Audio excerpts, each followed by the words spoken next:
ये सत्ता दिखना, बदलना, अवस्थाएं बदल रही प्रतिपल, फिर घटना, जैसे बढ़ा वैसे घटा, और फिर नष्ट होना। ये 6 शरीर के लक्षण हैं, स्वयं के नहीं। देखो कि आप शरीर के मानते हैं या स्वयं के मानते। मैं जवान हो गया, मैं बूढ़ा हो गया, मैंने भोग भोगा, मैंने ये दान दिया, मैंने ये की, मैं इस मैं को असत में आरोपित कर दिया। मैं धनी, मैं बुद्धिमान, मेरा समाज सम्मान, ये मैं उस विशुद्ध ब्रह्म स्वरूप मैं को इस माया के रचे हुए शरीरों और भोगों में समर्पित, यही बंधन है, यही बंधन, यही स्वीकृति बंधन है। श्री भगवान बता रहे हैं जिन्होंने रचा है, न जायते मृते वा कदाचिन।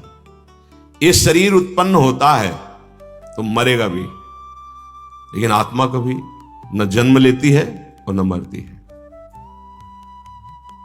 जैसे आपका स्वाप्निक शरीर, स्थूल शरीर, तो उस समय क्या आत्मा स्थूल शरीर में है कि सूक्ष्म शरीर में? सूक्ष्म शरीर स्वप्न, सुषुप्ति, उसमें वो तीनों का साक्षी है। उसी के प्रकाश से, पावर से सब हो रहा है, और वो कोई करता नहीं, और वो आप है। आप जितनी स्वीकृतियां अपने ऊपर लाद लिए, उतने दुर्गति, उतने भार आप में है। वस्तुतः आप अजन्मा हैं, पक्का। अब ये ज्ञान बहुत गाढ़ ज्ञान है।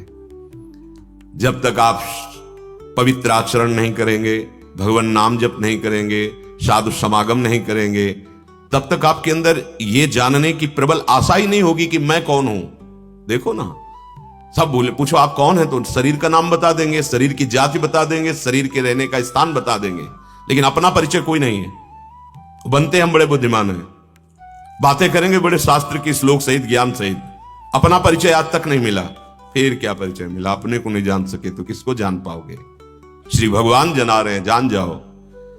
जैसे शरीर उत्पन्न होता है वैसे ही नष्ट होता है, लेकिन आपका अर्थात आत्मा का कभी भी किसी भी समय में यह ना उत्पन्न होता है और न इसका नाश होता है। सदा एक रस, मानो एक महान पावर जिससे सब शरीर संचलित हो रहे हैं।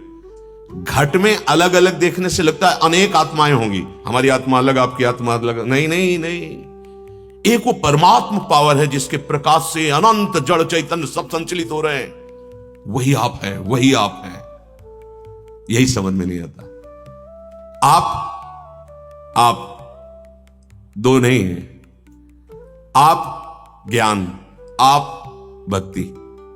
जब ऐसे किया जाता है कि आप ही आप हैं, हे गोविंद, हे मेरे प्राण प्रीतम, तो कौन है? सेवक जी कह रहे आत्मा हरिवंश, मेरी आत्मा है, वही है। तो ज्ञानी क्या कहता है? वो यही तो कहता है, आत्मस्वरूप में स्थित। ये जब तक हम बीच में हैं, ना सच्चे ज्ञानी हैं और ना मूर्ख हैं, तब तक बड़ी दुर्दशा रहती है। या तो मूर्ख है तो अब कोई बात ही नहीं, या तो ज्ञान अवस्था चरम सीमा। ये बीच में लड़ाई झगड़े होते रहते हैं, ऊंच नीच होता रहता है, एक मार्ग दूसरे मार्ग की अवहेलना करती है, बहुत बीच की कचाई है। भगवान ने कह दिया ममैवांशो। अंश का मतलब समझते हो? अपने आप को दूसरे रूप में प्रकाशित कर देना। महापुरुषों ने ये लीला करके, जैसे भगवान कपिल देव जी ने 9 रूप धारण किए, देहूति जी के जब ब्याह हुआ 9 रूप धारण।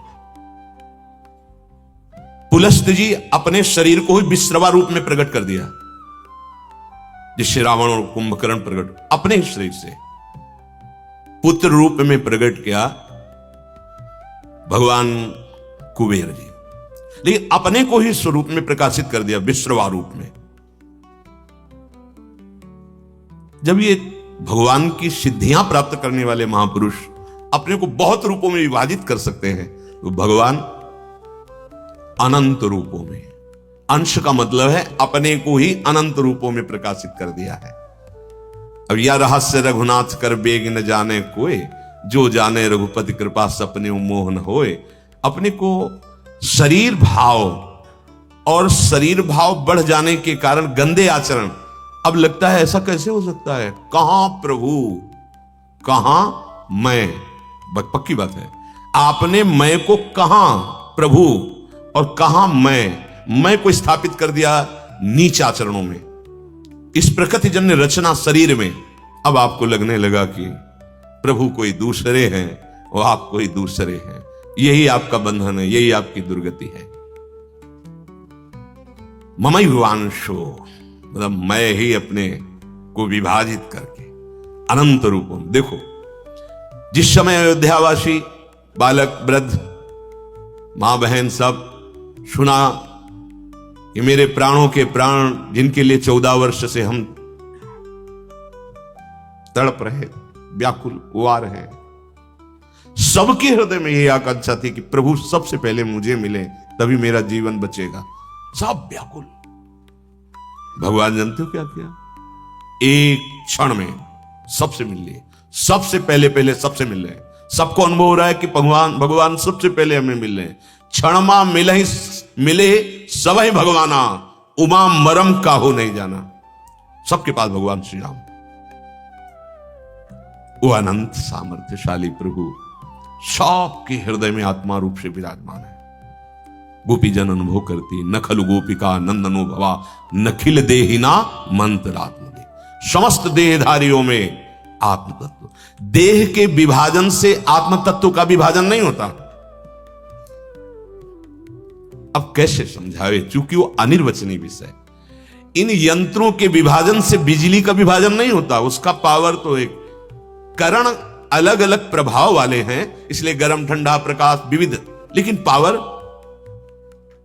लाखों यंत्रों में बिजली प्रकाशित हो रही है। अलग अलग उसका रंग, अलग अलग प्रभाव, अलग अलग क्रिया, अलग अलग उसका अनुभव, लेकिन बिजली तो एक ही है ना, पावर तो एक ही। ऐसे आत्म तत्व है, ना उसका जन्मना है, ना उसका मरना है, ना उसका बंधन है, ना उसका मोक्ष है। भ्रम हो गया, स्वरूप का विस्मरण होकर इस प्रकृति की रचना शरीर से मैं जुड़ गया और प्रकृति के भोगों का भोक्ता बन बैठा। बस यही अज्ञान है, यही बंधन है, यही दुर्गति का कारण है। आत्मा कभी मरता नहीं, मरता वही है जो पैदा होता है। पैदा होता है शरीर, इसीलिए यही मरता है। पिंड प्राण का वियोग हो जाता है, लेकिन आत्म तत्व वही अपने स्वरूप में स्थित है। आपने पाप और पुण्य कर्म किए, आपको अपने स्वरूप का ज्ञान नहीं हुआ, तो उसी के प्रकाश से नई योनि मिल गई, फिर वही चल पड़ा। वो एक रस एक जगह है, कहीं आता जाता नहीं है। आगे भगवान वर्णन करते स्थूण, वो एक ऐसा महान पावर है जिससे सब संचलित हो रहा है। समझाने के लिए गोस्वामी जी ने कह दिया, जीव अनेक एक श्रीकंता। जीव अनेक, जीव का तात्पर्य देहाभिमानी, इसमें अनेकता है, लेकिन देहाभिमान मुक्त हुआ, स्वरूप को जाना, तो जानत तुम्हें हो जाए। वही गोस्वामी जी बोल रहे, जानत तुम्हें हो जाए। ब्रह्मविद ब्रह्मयु भवति, नहीं भवति नहीं, वो था, वो है, वही रहेगा। भ्रम से मान लिया था शरीर, भ्रम से मान लिया था अंतःकरण में मैं, भ्रम से मान लिया था अपना स्वभाव। अब ज्ञान हुआ, वो छूट गया, जीवन मुक्त हो गया। इसी के बाद प्रेम का प्रकाश होता है। देहाभिमानी के हृदय में प्रेम का प्रकाश नहीं होता। श्री भगवान कह रहे हैं, जन्मना और मरना ये दो विकार शरीर के होते हैं, स्वरूप के नहीं। अयम भूत्वा भविता वा न भूयः, ये जो आत्म तत्व है अविनाशी, जो आप हैं, आप, वो नित्य तत्व है। नित्य तत्व में पैदा होना और मरना ये विकार ही नहीं है। इसलिए चेतन अमल, अमल माने कोई विकार नहीं, ये स्वतः सिद्ध तत्व है, निर्विकार।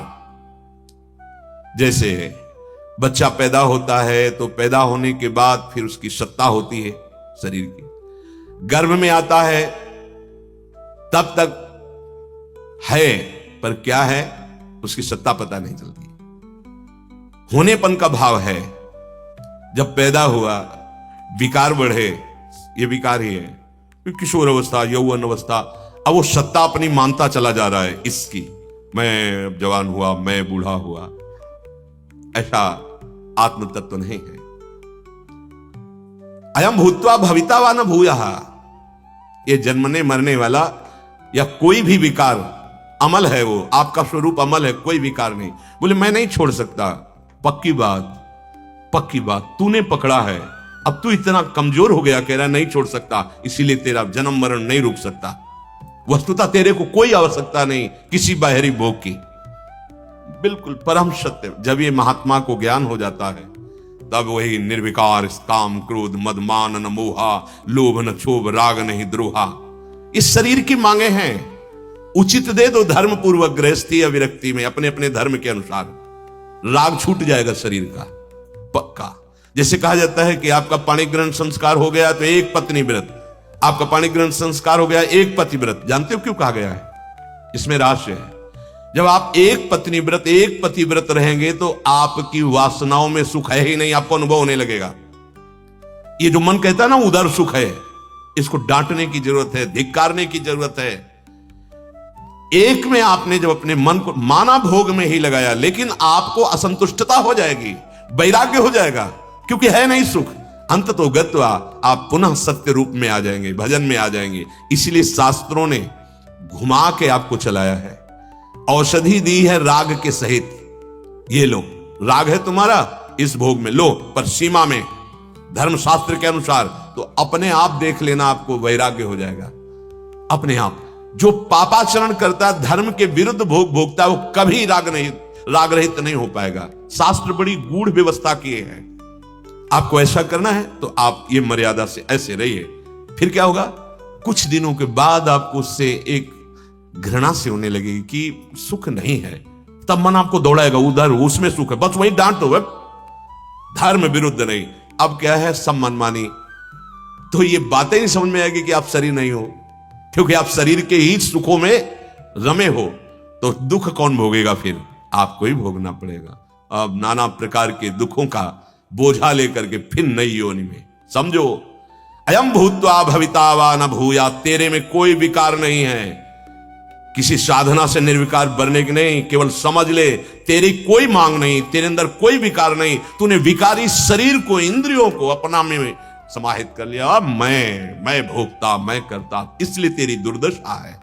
सच्ची मानना, ये जो भगवान बोल रहे हैं बड़ी कृपा है, जो कथन और श्रवण का सौभाग्य मिल रहा है। नहीं ऐसी मलिनता छाई हुई है, बस तुम्हें धन कैसे मिलेगा, तुम्हें संतान कैसे होगी, तुम्हारा कार्य कैसे बनेगा, बस यही बात सुनना आप चाहते हैं, जिसे आप राजी रहें। ये शास्त्र मनोरंजन नहीं है, ये मन का भंजन करके सच्चिदानंद सुख में स्थित करने के लिए है। बड़ा सौभाग्य है जो भगवद्वाणी कथन श्रवण करने का सौभाग्य मिलता है। अजहा, निश्चित तुम्हारा जन्म नहीं है। मान लो आगे जन्म नहीं होगा, तुम्हारा जन्म नहीं, तुम कभी जन्मने वाले नहीं हो, मरने वाले। तभी तो बोलिए, तो ज्ञान की बात है। नहीं, देवर्षि नारद जी ने भक्ति सूत्र में लिखा है, यदि ज्ञात्वा मत्तो भवति स्तब्धो भवति आत्मा रामो भवति। चाहे जिस मार्ग से चलो, असलियत तो आ ही जाएगी सामने।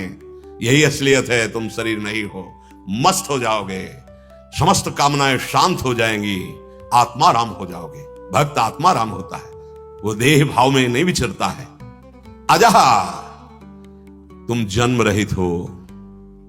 अये अजन्मा, इस जन्म मरण वाले शरीर को स्वीकार करके तू भ्रमित हो गया है। एक बार कमर कस, इस भ्रम को तोड़ने के लिए, पर कोई बहादुर ही सोच पाएगा।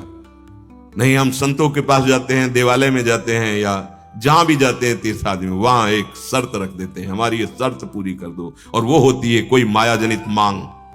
बड़ा धोखा। जहां छूटने के लिए जाते हैं वहीं बांधने का और अपना और दृढ़ विचार कर लेते हैं। छुटवे के जतन विशेष बांधे, विशेष बंधन।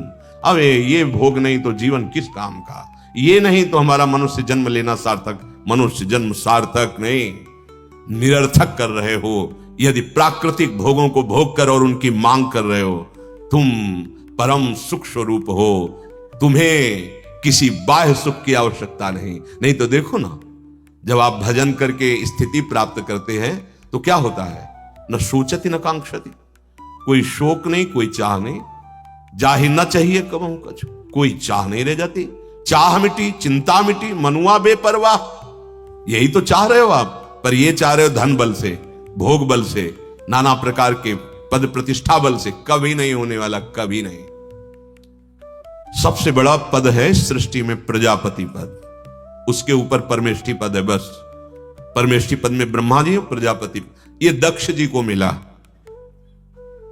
भगवती सती जी के पिता को, जिनको परम सौभाग्य मिला भगवान शंकर जैसे दामाद मिले। जे ही पद अभिषिक्त हुए, अहंकार बढ़ गया।